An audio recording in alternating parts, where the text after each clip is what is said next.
Halo Velas, kembali lagi di segmen yang kalian tunggu-tunggu dan tidak tunggu-tunggu, ya ini BBS, Bincang-Bincang Sinema. Kali ini saya mumpung sendiri, saya akan membahas film yang cukup ngehits, cukup ngetrend ya. Film pertamanya pun sangat di bioskop ya, sangat laris, cukup laris dan membuat beberapa orang menangis di bioskop.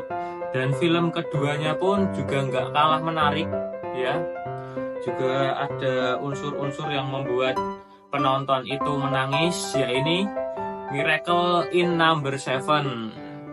Nah, Miracle in Cell Number 7. Nah, maaf lupa. Nah, perbedaannya apa sih dengan film yang pertama? Kalau di film yang pertama itu kan menceritakan tentang kisah hidupnya si Ayah Dodo dan anaknya Kartika. Sampai si Ayah Dodo dan Kartika itu kan, si anaknya itu kan terpisah oleh hukuman yang divonis atas tuduhan si Ayah Dodo itu melakukan tindak kejahatan terhadap anak kecil. Nah, untuk yang di film keduanya ini menceritakan POV bagaimana kehidupan Ayah Dodo dan istrinya. Perbedaannya, untuk film yang pertama itu menceritakan POV atau kehidupan Ayah Dodo dan si anaknya Kartika. Sampai suatu saat si Ayah Dodo itu dituduh melakukan tindak kejahatan terhadap anak kecil dan akhirnya dijebloskan ke sebuah kayak penjara gitu ya, penjara, terus divonis hukuman yang gitu. Nah, untuk di film yang keduanya ini menceritakan sebelum Ayah Dodo itu punya anak Kartika. Nah, jadi gimana si Ayah Dodo itu ketemu sama ibunya si Ika, terus gimana romansanya mereka, terus sampai punya anak, sampai si ibunya itu, ya pokoknya ini tonton aja yang belum nonton, sampai si ibunya itu sakit, intinya gitu, sakit dan gak bisa menemani Ika sampai besar gitu aja, intinya gitu. Nah, untuk yang kali ini yang saya mau bahas adalah film kedua ini ya, alurnya itu dikemas secara bagus, secara epik, yaitu alurnya itu maju mundur. Jadi ketika ada scene di mana waktu scene awal-awal itu menceritakan tentang kehidupannya Ayah Dodo setelah dihukum.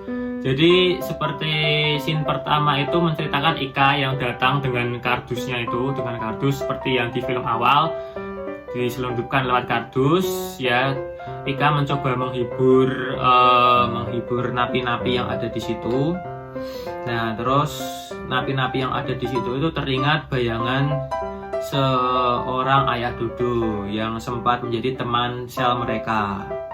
Nah, lalu di sini yang menjadi karakter pematik untuk si Ika itu bisa lebih mengenang ayahnya itu adalah si Om Forman. Om Forman yang diperankan oleh Om Indro Warko. Woi, lagi nah, itu santai sangat kawan. bagus banget, bondingnya juga dapat antara si pemeran Ikanya dan si pemeran Bang Formannya itu sangat dapat, seperti beneran ayah dan anak ya. Dan di sini ini spoiler atau enggak ya hitungannya ya, pokoknya di sini si Ika itu belum tahu kalau si Ayah Dodo, ayah kandungnya si Ika itu sudah nggak ada. Jadi Ika setiap ulang tahun itu selalu mendapatkan surat, yang suratnya itu ditulis oleh ayah tirinya yang diperankan oleh Denny Sumargo. Nah, selalu si Ika itu membalas surat itu, lalu dikirimkan ke yang menjadi pura-puranya itu Ayah Dodo. Ya pokoknya seperti itu. Pokoknya di sini Ika belum tahu kalau si ayah kandungnya ini sudah tiada.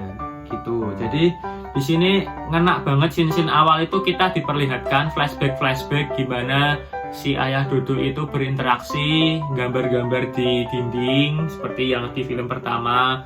Terus dia berpesan kepada si Bang Forman ini, tolong jaga Ika gini.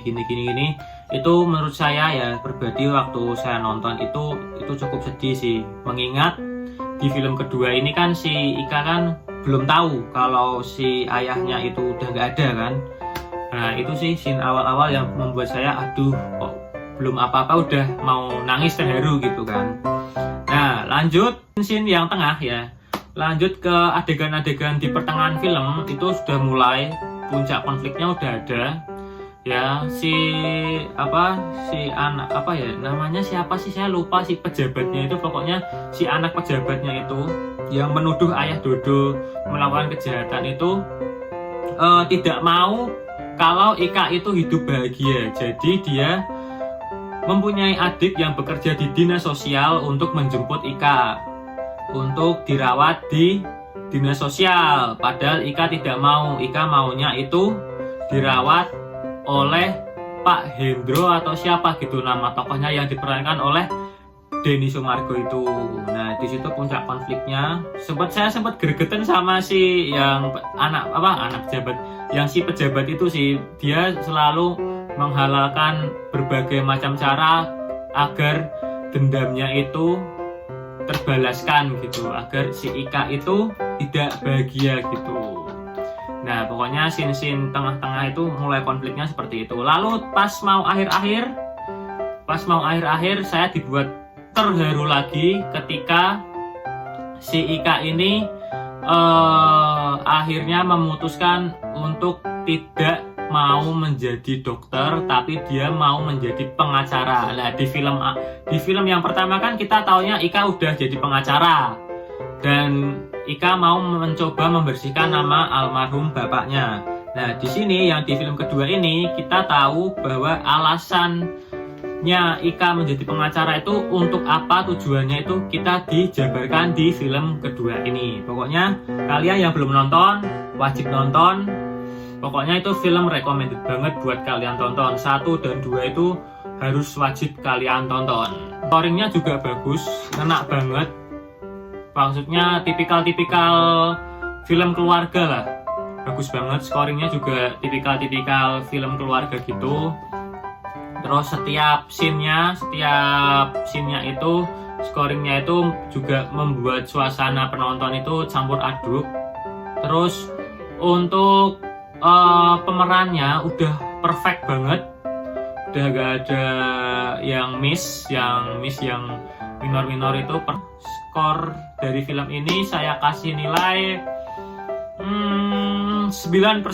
Mungkin itu aja Velas. Jangan lupa untuk like, komen, subscribe, dan juga share video ini ke teman-teman kalian, ke grup keluarga kalian. Pokoknya share, bantu kami untuk menuju 100.000 subscriber. Pamit undur diri. Ciao. Wes.